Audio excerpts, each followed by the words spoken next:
Welcome to the EGI Industry Symposium, and our goal really today is to give you an overview of both EEG source localization and dense array neuromodulation with what we call geodesic transcranial electrical neuromodulation, or TDCS with 256 channels. So I'm going to give an overview and an example of a clinical study where we are treating epilepsy with electrical neuromodulation. The study is just underway. We have diagnostic procedures that I can show you, but no results yet, but I'll describe the study. Fan Lu will show some research results where we're using pulsed neuromodulation, transcranial pulsed electrical stimulation. And then finally, Eric Anderson will give a demonstration of some new tools in development where we are registering the electrical tracks with the cortical surface. So G10 involves electrical neuromodulation in various wave sequences and pulses with 256 channels. So the goal is to integrate this with the dense array EEG system. Now the study I'm going to describe is an effort to treat epilepsy by inducing long-term depression in the cortex and to assume that the epileptic discharges that we're going to treat, eventually we want seizure suppression, but we're going to start by treating spikes to decrease spikes. With long-term depression, the assumption is that there's cortical excitability is excessive. And if we can decrease cortical excitability, we can decrease the epileptic discharges. We're working on results by Wei Sun and her associates in Beijing, where she showed that slow rTMS applied to neocortical foci of epilepsy was able to decrease seizures in epileptic patients for up to 6 months. So it's not a cure, but it was a suppression of seizures as well as epileptic spikes. We're using that model, and we're using electrical neuromodulation, transcranial pulsed electrical current stimulation. And the goal is to achieve similar effects with long-term depression. So slow pulses in animal studies have been shown to induce LTP. We're trying to target the epileptic focus and do the same thing in these patients. This first trial is a safety and feasibility trial. We have an IDE from the US FDA. The United States Food and Drug Administration has decided that electrical neuromodulation presents no significant risk in normal brains. But in epileptic patients, they consider it is a significant risk. So we have an investigational device exemption for this trial. Our goal will be to have short-term suppression of spikes and to demonstrate safety in these patients. So what I'll do is I'll give you an overview of our electrical head modeling, how we build the head models, and how we then target the epileptic focus with the neuromodulation. So the idea of G10 is really to deal with the reciprocity between the brain's emitted currents and the application of currents. This is really the Lorentz reciprocity of potentials and current in a complex volume. And we use this reciprocity within the system to be able to record the brain activity and to manipulate it with these fairly subtle or low-level currents. So we're not stimulating neurons. We're not getting neurons to fire with these low-level currents, but we're modulating their fields.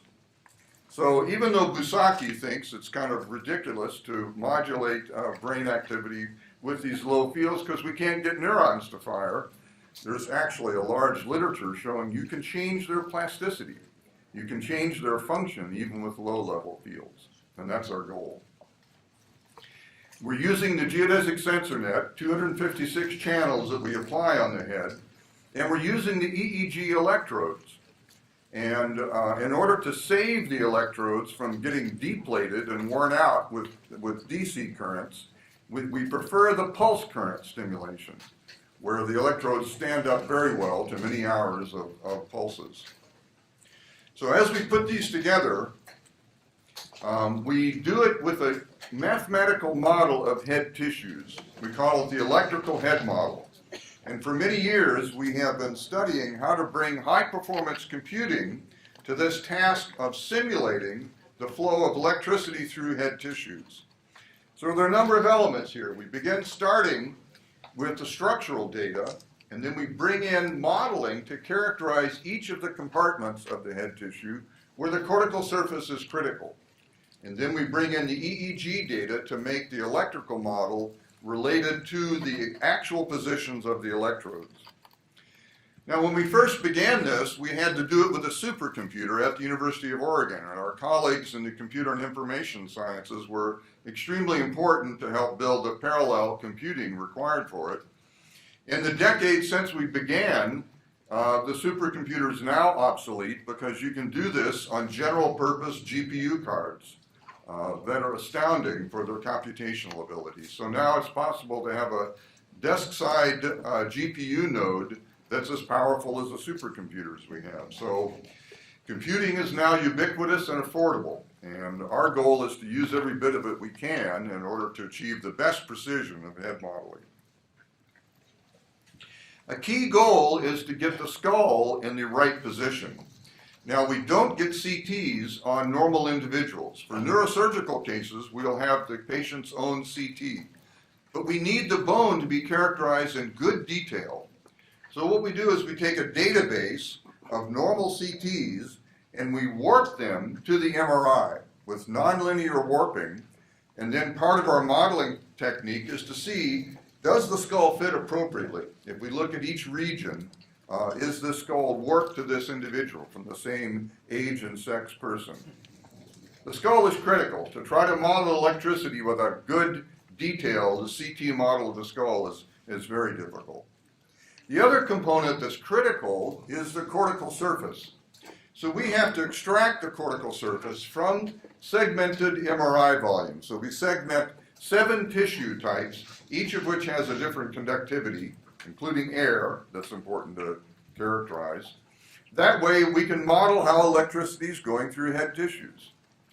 But then we have to understand the model generators in the cortex, because the neuronal sheet of the cortex, the major generator of the EEG and the major target of non-invasive neuromodulation, is laminar, and it's oriented according to the cortical wrinkles. So we need to know the orientations. So extracting the cortical surface accurately is very important. And then we tessellate, or break up the cortical surface into patches. Here we have 1 square centimeter patches. And every patch we model as a dipole. So we take all of the triangles of that patch, each of which has a surface normal, or a perpendicular orientation. We take the net vector sum of all of those, and we get 1 equivalent dipole for that patch. That's our target.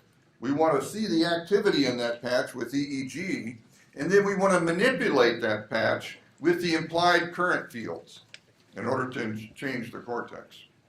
It's critical that we know exactly where the sensors are. So we characterize the electrodes with 3D photogrammetry, with a geodesic photogrammetry system. So we take 1 photograph from each of 11 cameras with infrared sensitivity, and the sensors glow in infrared so that we can then use computer vision to stitch together the coordinates and register it straight to the MRI.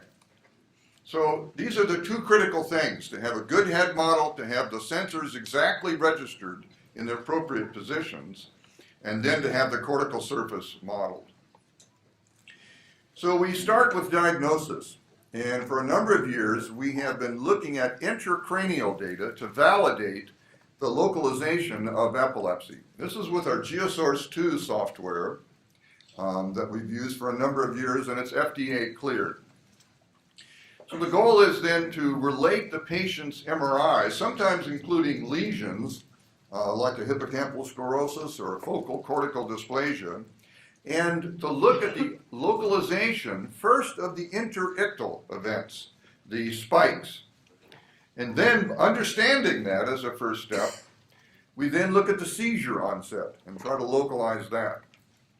And then we can relate that to the intracranial recordings. And I'll point to some work that we did with Yamazaki and Yamamoto at Seirei Hospital in Japan, where we did simultaneous 256 non-invasive and grid and strip invasive or intracranial EEG. And the procedure really is to start with the wound of the wire exits healing for 2 or 3 days until the wound is healed. Then we don't worry about infection. And then we fit the geodesic sensor net on top of the intracranial recordings and record simultaneously.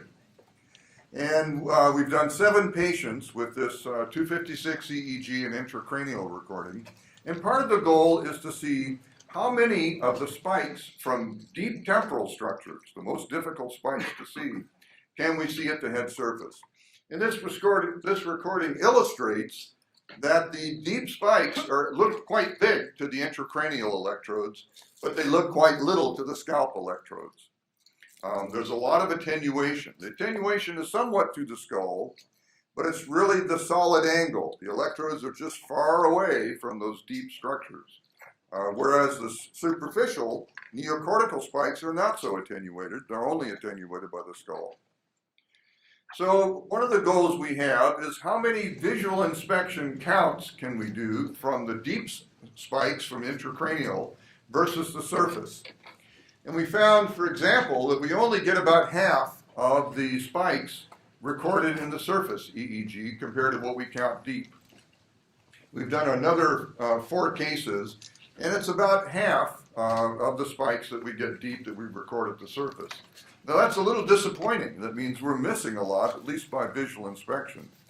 But the good thing, of course, is this turns out to be twice as good as whole head MEG. There are 3 studies comparing deep medial temporal intracranial recordings with MEG detection. And EEG is way better, of course, as we know. Our goal now is to use the dense array system for current injection. So we've modified the dense array amplifier, and as we put the current in, we want to know how it happens. Some of our first modeling has been comparing it with patch electrodes, the same kind of electrodes used for TDCS or TACS. And we've been helped in this job by our colleagues at the Center for Integrative Biomedical Computing at the University of Utah in northeastern Utah. So by building finite element models of head tissues now, we are able to simulate the way that electricity travels through these tissues. And in this case, we use the finite element method to compare to the finite difference method we use in the next generation GeoSource software. And I'll just point out that you can download this software from Utah and try these models yourself. And EGI has contributed head models with a high-resolution tissue segmentation that you can also download at this site. Here's an example of modeling that Seamus Guler and associates have done to try to target von Lew's parahippocampal gyrus. And they got it pretty well. The issue is, if you look at the complete current density through the head volume, you can't focus electricity. So electricity goes everywhere, trying to get from the sources to the sinks, and most of it goes through the scalp. So there's not much focusing, but we can do modeling.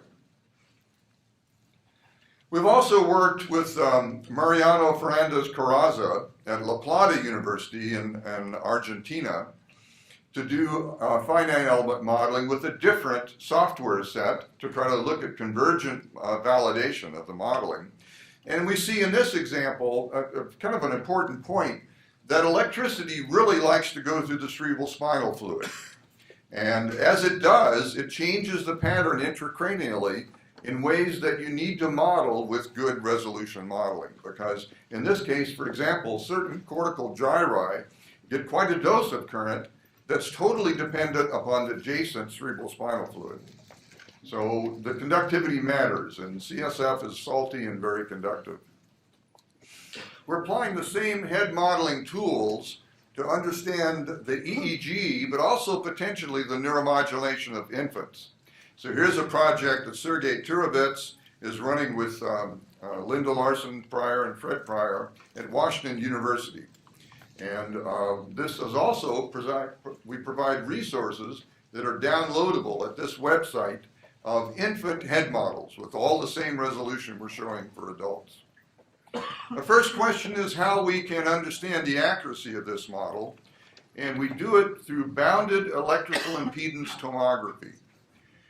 Basically, the technique is to inject current into the head, measure the potentials that come out, and if the model predicts the potentials that are created, then the head model is correct. If not, if the match between the electrode measurements and the predictions here shown in green, is not accurate, then something's wrong in the model. On the other hand, if the match is good, we're confident we know the current distribution throughout the model because we have the conductivities correct and we're predicting the resulting potential set up on the surface. Finally, let me emphasize the visualization that we do with these techniques. We want to understand what does it look like? How do we understand this? So we think scientific visualization is quite critical. So let me just summarize with a couple of examples from a patient where we begin by localizing the current distribution from an epileptic spike. So here's the onset of a spike. We're looking at the very beginning of the spike, and we find the origin seems to be in the right hemisphere, particularly in the right anterior temporal lobe. But then the peak of the spike travels to the right occipital pole. So we have a good registration of the sensor positions. Even if we didn't have the exact MRI for this patient, giving us a good localization, we want to look at the approximation. What if we use an atlas model and we didn't have the patient's MRI? One of the tricks that we can use is that we can take the atlas and warp it to the exact head shape of the patient. So here's the atlas warped to the head shape. Now we can do fairly good resolution, dense array source localization, by only having the shape correct and not having the MRI. It's not as good as having a cortical surface, but it's a good approximation. And the source localization changes by having the correct head shape. So in our trial, right now we're going through the spike mapping and the planning for each patient. Let me show you this patient and the characterization of their dense array EEG. So here's 256 channels. The nose is at the top, left ear, right ear. With a little practice, everyone can see how this works. It's very clear. We can look at the spike in the right posterior region, and even from the surface display, we can see this spike falls off pretty quickly with distance. So very likely this is a neocortical spike. It's not a deep spike. Deep spikes are more diffusely represented on the surface. We begin looking at our head model. We want to be sure the sensor's in their exact position. We never trust the sensor positions, but with our video record, we can confirm it. And then we want to look at the tissue properties that build our electrical head model. So here's the segmentation into the 7 tissue types, and there's the MRI. We validate that the appropriate tissues have been segmented. The CSF is where it should be, the cortical surface is extracted appropriately, and the skull has been accurately modeled. So a few minutes of inspection give us a good realistic head model for then localizing the spike activity. And here's that right occipital neocortical spike. For G10 planning, we want to target that spike. So we pick the dipoles of that spike focus, and here we pick the peak of the spike. A lot of times we'll try to target the onset as well. Once we've got those dipoles there, they become our target for the electrical application of current. We want to apply current in such a way to influence that area that we think is hyperexcitable and induce long-term depression. There's our target. We optimize with the reciprocity theorem how to put current in. Here's total current density. And really the metric that's most important is radial current density. Electrical current that's perpendicular to the cortical surface. We think that's the most effective current. And you can see here that with these electrodes as sources and these as sinks, This is the current that's applied to the head. Not very focal, but even here you can see with only 256 electrodes, we don't have the best precision for manipulating that current flow into the head volume. And by looking at classical modeling, it shows that for either the EEG or for electrical application of current, we have to have the half sensitivity volumes small enough to optimize the way the current is applied. So in fact, what Malmivuo concluded many years ago was you needed at least 500 channels for the EEG or for, in this case, the reciprocal neuromodulation. And that's going to be our goal, really, is to have the next generation system with 500 channels. I'll mention a couple of pieces of anatomy and point to the next talks. Right now, we're also looking at integrating measures of cortical thickness to characterize focal cortical dysplasia in the patients automatically. Now that we have a good cortical surface extraction, we can measure cortical thickness and the fuzziness of the cortex that may show dysplasias. So the next talks are going to give an overview of normal studies of G10 with the slow pulsed stimulation. That'll be Fan Lu. And then finally, Eric Anderson is going to show some of the next generation of improving the anatomy by introducing tractography registered with the cortical surface. And I'll stop there.